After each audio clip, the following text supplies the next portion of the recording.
इसका टॉपिक नागरिकता है जी सर। चलिए, नागरिकता बोलेगा। नागरिकता शब्द का सबसे पहला बार उल्लेख किसने किया था, या तो नागरिकता शब्द किसने गढ़ा था? यहाँ पर क्या नाम आएगा? शब्द होता है जैसे स्वराज शब्द। स्वराज शब्द किसने किसने गढ़ा था? तो उसमें आता है आंसर दयानंद सरस्वती। ऐसी सब चीज शब्द होता है जी। तो नागरिकता शब्द को किसने गढ़ा था? अरस्तु। ठीक है ना। नागरिकता का उल्लेख भारतीय संविधान के भाग 2 में, ठीक है ना, भाग 2 में है। अनुच्छेद कहाँ से कहाँ तक है? 5 से 11। ठीक है, 5 से 11। अब आइए फिर अनुच्छेद हम लोग बारी बारी से 5 से 11 तक पढ़ेंगे। उससे पहले थोड़ा जान लीजिएगा। सर्वोच्च मतलब हमारे जो भारतीय संविधान में नागरिकता का जो लिया गया है, नागरिकता को भाग 2 में रखा गया है, तो किस देश के संविधान से उठाया गया है? ठीक है ना। बोलेगा कि नागरिकता को किस देश के संविधान से लिया गया है? ब्रिटेन के संविधान। ठीक है ना। भारत में कैसी नागरिकता है? एकल नागरिक। एकल नागरिक। आप कहीं भी जाइएगा तो बोलिएगा हम कहाँ का सिटीजन है? इंडिया का सिटीजन। कभी नहीं बोल सकते कि नवादा का सिटीजन है या तो बिहार का सिटीजन है, बोल सकते हैं? बिहार का बोल सकते क्या हम निवासी है, ठीक है ना। लेकिन नागरिकता का बात आएगा तो हम कहाँ का नागरिक होंगे? भारत। भारत में कैसी नागरिकता है? एकल नागरिक। ठीक है ना। अब नागरिकता संबंधी कानून आया समय समय पर। तो सबसे पहला कानून नागरिकता संबंधी कब आया था? 1955। ठीक है ना। जितना भी कानून का ये नागरिकता के बारे में कानून है, सबसे पहला बार आया था क्या? 1955 में। इसमें पहला बार बोलेगा नागरिकता संबंधित कानून अधिनियम 1955 में पहली बार संशोधन कब किया गया था? 1986। ठीक है जी। संविधान संशोधन किस अनुच्छेद में वर्णित है? 368 में। भाग का बात करेगा तो भाग 20। ठीक है जी। भाग 20 में संविधान संशोधन है, अनुच्छेद पूछता है तो 368। तो नागरिकता संबंधी कानून में पहला संशोधन कब किया गया था? 1986। ठीक है ना। लेकिन नागरिकता संबंधित कानून सबसे पहली बार कब आया? 1955। उसके बाद भी कानून तो होते रहेगा, संशोधन तो होते रहेगा, क्योंकि भारत में संविधान संशोधन तो लिखा हुआ है कि 368 में होगा संविधान संशोधन। 1992 में हुआ, 2003 में कानून आया, 2005 में आया, 15 में आया, 19 में आया। ठीक है ना। और भी आएगा, टाइम बढ़ेगा तो। अब आइए अनुच्छेद के बाद। सबसे पहले अनुच्छेद 5। अनुच्छेद 5 में क्या लिखा गया है कि संविधान प्रारंभ होने के समय से नागरिकता। ठीक है जी। तो संविधान प्रारंभ कब हुआ था? 26 जनवरी 1950। इस दिन हुआ था संविधान प्रारंभ जी। मतलब संविधान प्रारंभ होने से नागरिकता। तो उसमें देखिए क्या क्या बात लिखा हुआ है कि जन्म भारत में हुआ। जिस व्यक्ति का जन्म संविधान प्रारंभ होने से पहले कहाँ? भारत में हुआ, तो वो क्या हो जाएगा? भारत का नागरिक हो जाएगा। या तो उसके माता पिता का जन्म कहाँ हुआ? भारत में, तो कहाँ का नागरिक हो जाएगा? भारत का नागरिक।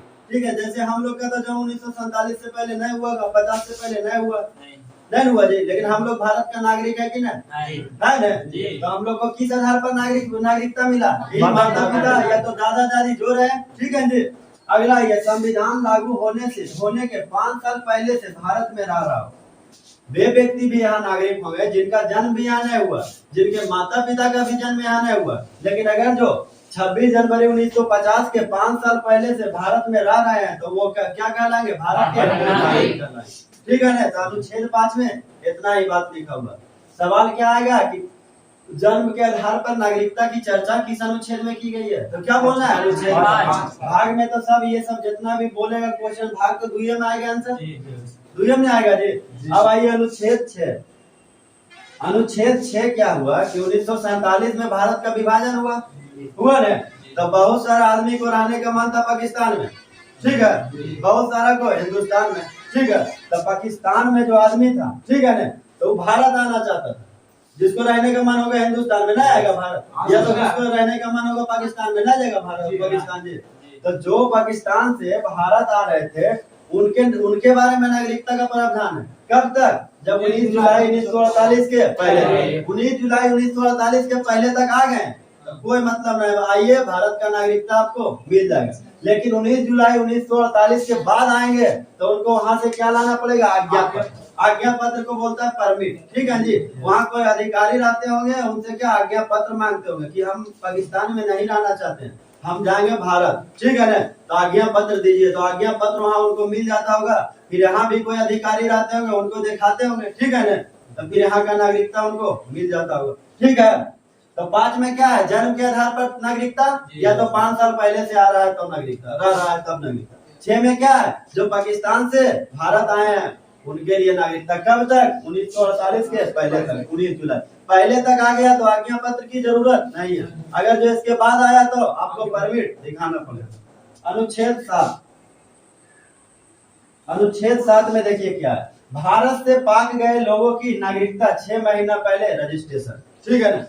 देखिए जब भारत का विभाजन हो रहा था, ठीक है ना, तब बहुत सारे लोग चले गए पाकिस्तान, चले गए ना, ये दोनों थोड़ा मिलता जुलता है। बहुत सारे लोग चले गए पाकिस्तान, और उसके बाद गए वहां पर उनको कुछ प्रताड़ना होने लगा। प्रताड़ना मतलब समझते हैं जी, प्रताड़ना मतलब उसके साथ भेदभाव होने लगा, ठीक है ना, मारपीट काट, ये सब गदर फिल्म देखे हैं, गदर फिल्म, उसमें कितना मारपीट हुआ देखे ना, बस तो वही मारपीट होने लगा। तो वो लोग भी आना चाहता था, लेकिन एक टाइम डेट को फैल कर गया था, ठीक है ना। तो बाद में आया तो उनको बोला कि 6 महीना आप रहिए, 6 महीना पहले रजिस्ट्रेशन कराइए, उसके बाद कहाँ रहना है आपको, इंडिया में रहना। तो अनुच्छेद में क्या है, भारत से पाक गए, चले गए, लेकिन फिर अगर जो वहां से आना चाहते हैं तो उनके लिए नागरिकता का प्रावधान किसमें है, अनुच्छेद 7 में। 6 और 7 थोड़ा थोड़ा मिलता जुलता है। इसमें क्या फर्क है कि ये वहीं थे, पहले वहीं थे और डायरेक्ट वहां से उठ के आए, और इसमें क्या है, यहाँ थे फिर वहां गए, फिर वहां से यहाँ आए। समझ रहे कहानी, 6 और 7 में क्या डिफरेंस है। वो वही था, मेरा घर जैसे इस्लामाबाद है, ठीक है ना, इस्लामाबाद में थे, हम वहां से आना चाहते हैं पंजाब डायरेक्ट, तो हमको किस अनुच्छेद के अनुसार नागरिकता मिलेगा, 7 को। अब मेरा घर दिल्ली था, चल गए कराची, फिर कराची में हमको मार तोड़ दिया, ठीक है ना, फिर हम वहां से आ गए कहाँ, दिल्ली, तो फिर किस अनुच्छेद के अनुसार नागरिकता मिलेगा, 7 के अनुसार। ये सब जो अनुच्छेद है सवाल बहुत कम आता है, क्या कि ये सब अनुच्छेद का प्रयोग उसी समय, उस समय का परिस्थिति देख कर किया जाता था, ठीक है जी। यही सब अनुच्छेद के बारे में सवाल तो कम पूछता, हो सके कभी आ जाए तो दिमाग में थोड़ा रखिएगा। अब आइए अनुच्छेद 8। अनुच्छेद 8 में है कि खाली पाकिस्तान है, भारत देश थोड़ी है जी, और भी बहुत सारा देश है, ठीक है ना। जैसे हम देखिए श्याम जी कृष्ण वर्मा, लाला हरदयाल, सोहन सिंह, ये सब पढ़िएगा राष्ट्रीय आंदोलन, तो उसमें ये सब आदमी का जिक्र आएगा, ठीक है ना। वो लोग आदमी भी कोई रह रहे हैं अब कनाडा में, कोई अमेरिका में, कोई जापान में, कोई सिंगापुर में, तो वो लोग को नागरिकता भारत का नहीं दीजिएगा, दीजिएगा ना। तो भारत कहाँ गया बात, विदेश में रहने वालों की नागरिकता, जैसे हम जो लोग विदेश में रह रहे हैं, ठीक है ना, तो उनका बेटा तो वहीं पैदा होगा, वहाँ शादी किए तो वहीं पैदा होगा, तो उनका बेटा को यहाँ का नागरिकता नहीं दीजिएगा, दीजिएगा ना। तो विदेश में रहने वालों के लिए नागरिकता का प्रावधान किस अनुच्छेद में है, 8 में। ये सवाल आता है, लेकिन ये दोनों को सवाल बहुत कम देखने को मिलता है। ये सवाल अनुच्छेद 8 से आता है कि विदेश में रहने वाले लोगों की नागरिक के बारे में नागरिकता का प्रावधान किस अनुच्छेद में है, अनुच्छेद 8 में। अब आइए अनुच्छेद 9। अगर जो आप चले गए कहीं, जैसे हम चल गए दक्षिण अफ्रीका, ठीक है ना, और वहां का नागरिकता हम प्राप्त कर लिए, तो भारत का नागरिक हम नहीं रहेंगे, क्योंकि भारत में कैसी नागरिकता है, एक नागरिकता। ये नहीं कि आप जापान का भी नागरिक रहिए, भारत का भी नागरिक रहिए, भारत में दोहरी नागरिकता नहीं है। अगर जो आप स्वेच्छा से, अपनी स्वेच्छा से किसी अन्य देश का नागरिकता ग्रहण कर लिए, ठीक है ना, वहाँ का नागरिक बन गए, तो आपकी भारत में नागरिकता रद्द कर दी जाएगी, ठीक है ना। अब आइए अनुच्छेद 10।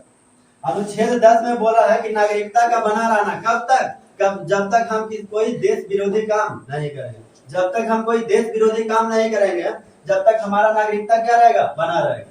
देश विरोधी काम मतलब समझ रहे हैं ना, जब हम किसी देश से लड़ाई हुआ, ठीक है, हम उसका गुप्तचर बन गए, तो देश विरोधी काम कर रहे हैं जी, तो देश विरोधी काम नहीं कीजिएगा तो आपका नागरिकता बना रहेगा। और लास्ट में आइए अनुच्छेद 11। अनुच्छेद 11 में है कि देख रहे हैं ये सब कानून है, नागरिकता संबंधी कानून है सर। तो नागरिकता संबंधी कानून कौन बनाएगा, संसद बनाएगा, ठीक है ना। संसद बनाएगा, किसके अधीन रहकर बनाएगा, ठीक है ना। नागरिकता संबंधी कानून कौन बनाता है, संसद। किस अनुच्छेद में वर्णित है, अनुच्छेद 11। अब बोलेगा नागरिकता क्या है, तो नागरिकता क्या है, नागरिकता एक प्रकार का अधिकार है जो देश वहाँ के लोगों को देती है, ठीक है जी। हम लोग को अधिकार है कि ना नागरिकता को, तो जैसे नागरिकता अगर जो यहाँ का नागरिक है तो क्या कर सकता है, ऊंचे पोस्ट पर जा सकता है, ठीक है ना, पीएम बन सकता है, राष्ट्रपति बन सकता है, मतलब ऊंचा ऊंचा पद ग्रहण कर सकता है। और जो नागरिक नहीं है उनको ऊंचा ऊंचा पद नहीं मिल सकता। हम लोग यहाँ का था, हम लोग तो कुछ भी बन सकते हैं, ठीक है जी। एक ऑस्ट्रेलिया वाला आदमी आया, वो बोलेगा प्रधानमंत्री यहाँ का बनेगा, तो बन सकता है नहीं। उसको नागरिकता का अधिकार नहीं, ठीक है जी। चलिए फिर आगे होगा।